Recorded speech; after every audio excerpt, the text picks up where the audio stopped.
여러분 안녕하십니까? 10월 18일 뉴스플러스 시작합니다. 증시 상황 먼저 홍원표 기자와 정리합니다. 홍 기자. 네, 오늘 이제 국내 증시는 뉴욕 증시의 상승 여파로 상승 마감했는데요. 코스피는 2,250선, 코스닥은 700선에 다다랐습니다. 일단 유가증권 시장에서 외국인과 기관이 순매수했는데 외국인이 지금 유가증권 시장에서 12거래일 연속으로 이제 순매수하고 있어서 좀 저점을 확인한 게 아니냐 이런 분석도 나오고 있습니다. 네, 특히 오늘 게임주가 상당히 많이 올랐다면서요?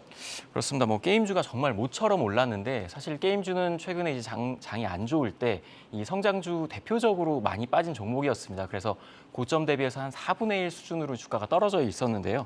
일단 오늘은 좀 단기적으로 뉴욕 증시에서 이 메타버스 플랫폼 기업인 로블록스가 상당히 많이 올랐습니다. 이게 좀 영향을 미쳤는데 그래서 이제 위메이드가 16%대 상승 마감을 했고 NC소프트나 이제 크래프톤도 상당히 많이 올랐습니다.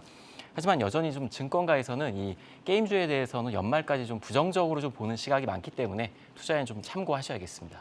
위메이드 같은 경우는 지금 내일 모레 자체 블록체인 플랫폼이라고 하는 위믹스 3.0을 공개를 하겠다 이 이슈 때문에 특히 더 많이 올랐다라고 하는데 독자적인 일종의 생태계를 만든다 이런 개념인 것 같아요. 게임도 그 안에서 하면서 돈도 벌고 투자도 하고 이런 개념들이 다 복합적으로 이루어지는 공간인 것 같은데 이제 장영국 대표가 3년 안에 스팀이나 구글 같은 그런 초대형 그 플랫폼으로 거듭나겠다 이렇게 밝히고 있거든요. 3년이라면 굉장히 짧은 기간 아닙니까? 상당한 자신감을 내비치고 있다 이렇게 이해를 해볼 수 있겠습니다. 그리고 어제 카카오 먹통 사태가 있었는데 오늘은 주가가 또 반등을 했다고요? 네, 일단 이번 화재 사태에 대해서는 좀 단기적인 이슈는 좀 잦아드는 분위기인데요. 일단 카카오톡이나 카카오뱅크 같은 대부분의 좀 이런 플랫폼들은 다 복구가 됐고 지금 오늘 중으로 다음 카페나 카카오 스토리가 이제 복구될 예정인데 이 복구가 전반적으로 진행이 되면서 또 이 증시 상승과 맞물려서 카카오 그룹주도 오늘 좀 일제히 상승을 했습니다.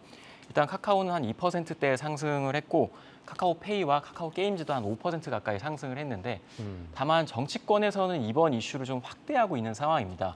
24일 열릴 예정인 이 국정감사에서 카카오의 이제 김범수 의장과 또 이 최태원 SK 회장을 좀 출석시킬 예정인데 이와 관련해서 좀 보상과 관련한 이야기가 좀 나올지 좀 관심이 모아지고 있는 상태고요. 또 카카오 먹통 방지법이라는 이름의 법안이 좀 발의가 됐는데 이 정부가 방송통신 재난관리 기본계획을 수립을 할 때 이 데이터 센터 사업자와 부가통신 사업자의 이 방송통신 서비스에 관한 내용을 포함해서 수립하자 이런 내용입니다. 이게 이제 간단하게 설명을 드리면 정부가 이 통신이나 플랫폼 사업에 좀 규제를 가한다 이런 건데 자칫 현 정부 들어서 좀 규제를 풀어주는 느낌이었는데 이 사태가 일어나고 갑자기 규제를 하는 거 아니냐 좀 이런 우려 섞인 시선이 나오고 있습니다. 이 전쟁 같은 비상 상황에 카톡이 먹통이 되면 어떡하냐 누가 그러던데 말이죠. 보통은 이제 전쟁이 나면은 카톡이 안 되는 게 보통 아닙니까? 그렇죠. 알겠습니다. 다음으로 이제 신라젠 이슈입니다. 지난주 이제 거래 재개 이후에 주가가 사흘 연속으로 올랐는데 오늘은 크게 떨어졌다고요? 그렇습니다. 신라젠이 거래 재개하고 나서 2일 연속 상한가를 기록을 했고 이제 오늘은 두 자릿수 정도 이제 하락을 했는데요. 당분간은 좀 기업 가치로 움직이는 게 아니라 그동안 묶여있던 많은 물량들이 나오고 있기 때문에 좀 조심스럽게 접근을 하셔야 될 것 같습니다.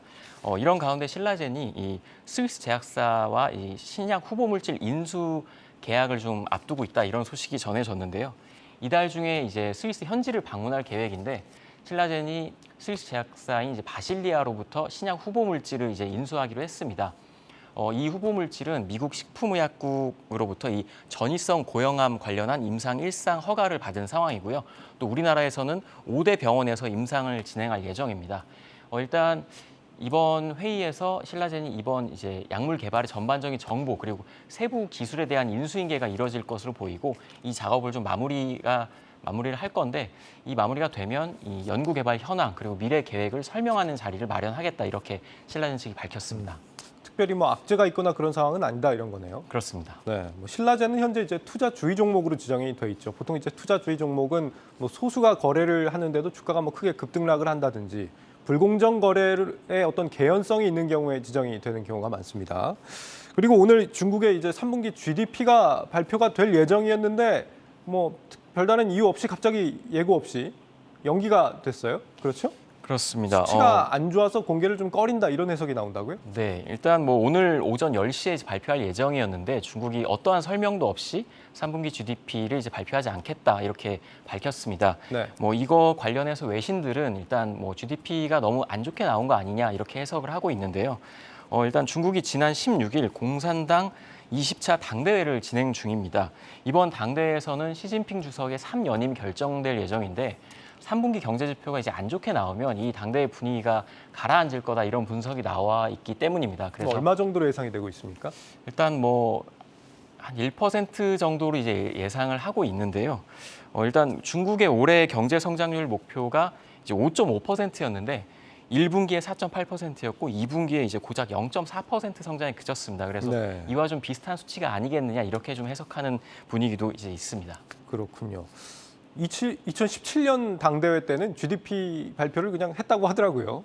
이게 뭐 시장 신뢰는 뒷전이고 본인 최측근만 좀 챙기고 있는 인사 문제를 다루고 있는 이런 시진핑의 모습 볼 수 있는데 시진핑이 2035년에 지금보다 뭐 경제 규모를 2배로 키워놓겠다 이렇게 목표를 내세웠지만 이런 시장 신뢰 수준으로는 쉽지 않을 거다 이런 예상도 충분히 가능할 것 같습니다. 마지막으로 내일 주목할 일정 알아보죠. 네, 내일은 일단 미국에서 주요 기업들의 좀 실적이 발표가 되는데요. 먼저 국내 증시에 좀 가장 영향을 줄 수 있는 넷플릭스의 실적이 발표가 됩니다. 이제 실적과 가입자 수 이제 추이가 좀 어떻게 나오는지 살펴보셔야 되고요.